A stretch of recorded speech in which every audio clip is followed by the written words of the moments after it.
Hi, everyone. It's Candace Craw-Goldman from quantumhealers.com. And today I'm coming to you to talk about multidimensionality. I'm going to talk about it in three different ways. The first way is going to be about a session I had a number of years ago. The second is going to be a conversation that we're having on quantumhealers.com, the practitioner portion of the website, the support forum. And then I'm going to talk about a session that I recently had. So the first session that I had a number of years ago was one of the best illustrations of this concept being multidimensional.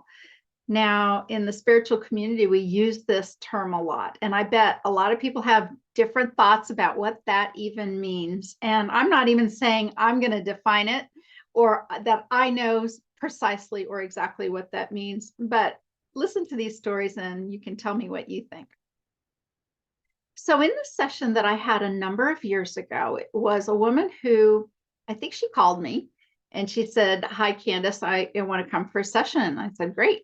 She lived in Dallas, Texas. She was a landscaper. I said, "What's your primary reason for seeking a session?" And she said, "Well, I'm not mentally ill, but I have this fantastic story that I can't tell anyone about. Nobody would believe it. I barely believe it myself, but I go to sleep at night sometimes and I wake up as another person." And of course, this sounds absolutely amazing, right? And this seemed to be something that had been going on for her for a little while. And so when she, I first of all reassured her that she could come and have a session. So she sounded perfectly normal in every other way on the phone, and she came to have a session.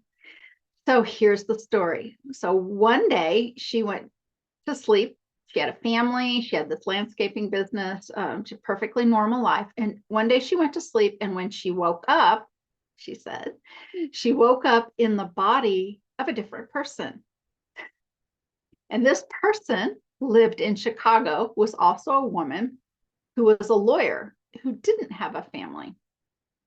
And as she recalls that experience, and she had a number of them, and I'll continue to tell you the story, it was very disorienting. But, pretty soon, as she woke up and moved around in her body, she sort of left that sleep world behind, and she began to step into the life as this lawyer in Chicago.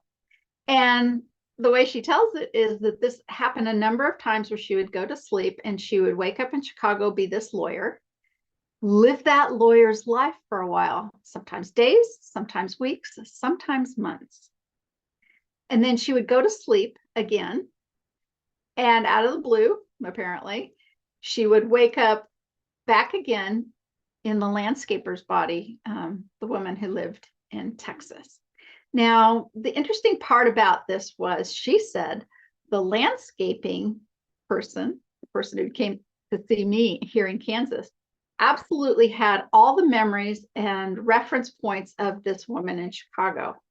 But she was almost certain, and the way she remembered living this life as this woman in Chicago, that the Chicago person, the Chicago lawyer, didn't have a memory or even knowledge of the landscaper who lived in Texas. And one of the questions, besides, of course, what is this? What does this mean? What's this all about? But one of her questions was, should she try to contact this person? Because she actually looked her up and she found her.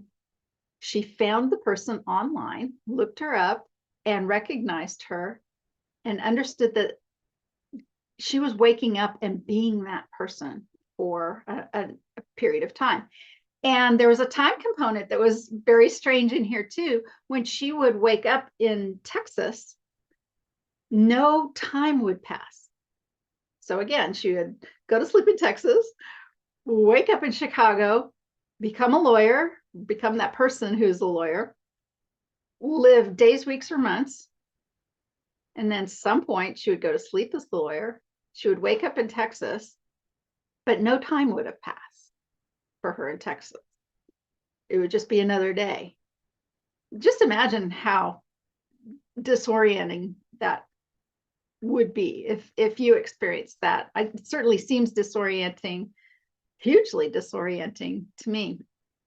So one of the questions she had was, should she contact the lawyer in Texas? She was intensely curious about that. She wanted to know, would it be a good idea to meet? So she had that question. She wanted to know what was going on. And we had the session. And in the session itself, as I recall, she experienced scenes from both of the lives. Some of them were in parallel sort of issues or challenges. And then when we got to the point where we talked to the higher self, of course, we're asking, why is this happening to her? And the first answer in the way that this was presented to her was that she was one of the first on the planet to actually physically experience physical multidimensionality with an aspect of herself that was concurrently living.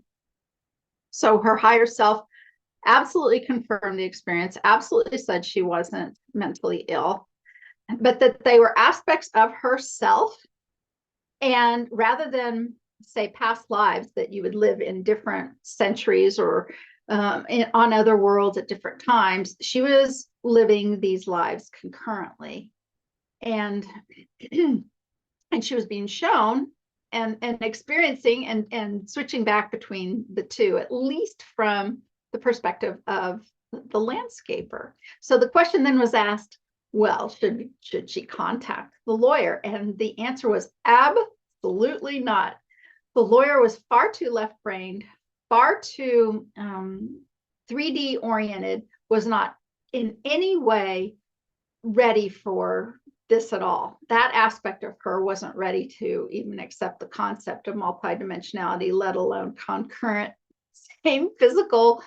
And I think there might have been time issues too, if you think about it. I mean, how would they even do it, right? How would she contact them if there was the time thing? But the answer was no, don't contact her. It's not appropriate, but it's appropriate for the landscape aspect, that person who is in the studio with me, to explore these issues. Why? Because she was more open-minded, and that aspect of herself was already more evolved and ready to understand and take on some of these concepts. And the relief of some of the answers and some of the perspectives that the higher self had given this woman was really amazing. And of course, I don't think I've had anything even close to that kind of session, even since where somebody is living a current life like that and has knowledge of them. I think there's been questions or ideas or even sessions where there is another aspect of them, but the detail wasn't there. Not like that, especially not, she'd looked her up, found her online. So that's one story of multidimensionality. And in that same kind of thinking, very recently on our forum, one of our practitioners asked just the community what they thought of a dream that she had. She dreamed she was two different people.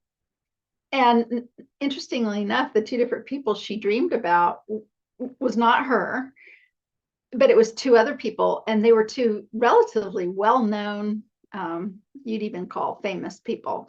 She dreamed she was both of those people at the same time, and that she was inhabiting both of those characters at the same time. And it was a confusing dream, but she absolutely understood she was both of them and had some things going on. One was observing the other. And then something happened to one of them, where one of them died and met some sort of unfortunate end. And then she only had the perspective of the other. Reading that description of her dream reminded me of that session. And so I proposed it was just another way of higher selves showing us that we are multidimensional. Now, I myself have had some similar dreams like that, not where I've been famous people or two famous people. I've never had that, but I've had a number of dreams where I was myself or I was somebody else. I have a very vivid lucid dream that I had where I was my mother and I was also myself as about a 5-year-old child, and we were walking across the street from my childhood home, and I had sensations and memories of both of people. I had the bigger, taller, older aspect of my mother holding the hand of me. I had my sensations, my personality, my memories. I had that both at the same time. It's a very strange thing to try to explain. And it wasn't for me in that dream. And again, it was a lucid dream. So I knew I was dreaming. For me, I actually realized that I had more of my, if you want to call it that, more of my percentage, more of my energy was with the mother than with the child. But I was both. And I even had a feeling of my hand holding my hand. And I was able to distinguish, yet be both at the same time. So that's another kind of interesting way of being multidimensional too. And I believe more people are having that kind of experience. I mean, what better place to introduce the concept and have you test it out than in dream time? All right, so now we come to the third multidimensional detail, I guess you could call it, from my recent session. And I have the session notes right here in front of me. So here is the session story taken from the transcript. My client, I will call her Cindy, found herself in the body of a man wearing stringy old sandals. He was alone in a sparse room with a humble, simple bed, looking out of an archway-shaped door to an empty street. He was an older man, but not elderly. He had caramel-colored skin that was sunburned a bit and dry and flaky. He has a turban, she said, tightly wound and dark hair. He was a man who had worked hard and long in his life. He was tired, but not unhealthy. Are there other people around? I asked. No. The path outside, the street, is empty. I just woke up. I only see a donkey. He has blankets and a rope, but he is not tethered. Is that your donkey? No. I am curious about this donkey, though. He looks thirsty. I don't know how I know a donkey is thirsty. Maybe I should follow him. I can take him to get some water. I will pick up my own water jug and take his rope. Okay, he goes with me. No problem. Okay, tell me about the street as you go. The streets are dirt, narrow, empty. There are buildings around, but they are sort of built into the hill. I've never seen anything like that. They're all sand-colored, stone. There's earth on top. We are headed, well, it looks like we're headed to a well. What kind of well? Can you describe with more detail? It's a community well. A short wall is in front of it. Oh, there is a bucket there. And there's water all spilled from the bucket. Somebody has been here. Yes. She spilled some water, so she was here. I see a hooded figure. No man would wear that. I don't know where she went, but she is seared in my mind's eye. She's bent over. She's not well. She's young, but she's not well. She's so pretty. So pretty. I don't see her face right now, but I know that she is beautiful. So beautiful. I wonder who she is. I don't know who she is. Let's get water for the donkey. This is where I fill my jug, and then I take it home. I made it myself, you know. I made this jug. It too is beautiful. It doesn't have any carvings on it. It's plain and it's old. But it's a fine jug. It's pretty. The donkey made a big mess, knocked over the bucket, and yeah, he's going down the hill now. The man promptly stopped talking about the woman with the blue robe and continued to describe his surroundings. The buildings seem to be a part of the land itself. It's the dry season. Oh, look, there's a switchback road here. I didn't see that before. I'm going to go down. Now, at this point, I was pretty sure that the woman with the blue robe is not just a small detail, but an integral part of what was going on here. So I simply ask, I'm wondering about the woman with the blue robe who doesn't feel well. Can we find out more about her? I see her as a beggar in the street. But that robe, and she's gorgeous. It's not like she is poor, actually. She's sad. Sad and in so much pain. I think someone died. Yes. He paused for a while and then said, Oh, it was me. I died. She was hunched over at the well. I am sure she was crying, and she spilled the water. Now at this point, I was becoming a bit confused. How were we talking and following a man who was dead? So I asked, What do you mean it was you who died? He said, She was sad because I died. I think she's my daughter. My daughter. And she is so beautiful. Can you help me understand what's going on? I thought you were following a donkey. How is it that you are dead? Are you not in a body? And here it gets even a bit more confusing, because before he even answers, he says to me, Oh, I never really saw the woman. I saw a vision of her, an impression of her. She wasn't actually there. I am alone. There is no one else here. I think she just came to the well with a donkey, and I don't know.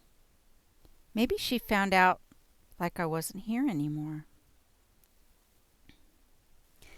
It almost sounds like you're in two different worlds, I say. And then more questions that I had about the woman, the story, or the man's life were not really fully answered. The man mostly focused upon the donkey and the water. The clean water of the well, a dirty, polluted nearby river, and the donkey looking for forage, looking for something to eat. He said, I just want to follow the donkey. He is old.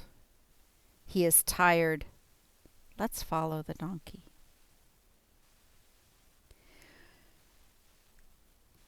So we did for a while. And then Cindy went on to experience, after that scene, another completely different life in a completely different time period. This second life was as rich and as interesting as the first. It also had quite a bit of water in it. We explored that life fully, and then we moved on with the rest of the session. It wasn't until we called in Cindy's higher self that things became clear who was who in the session, when they lived in relationship to each other, and why it was important for Cindy to experience. So, of course, I started with the man. the man who was following the donkey. Who was this man, I ask? Why was this lifetime shown? And who was the mysterious, beautiful woman in the blue robe? The higher self answered, the man lived alone. She was his daughter. He abandoned her, but she loved him. She loved him dearly. And more so, she needed him. She really needed a father. It was not safe for her to be without him. But he was unwilling to care for her. He wanted a quiet life alone.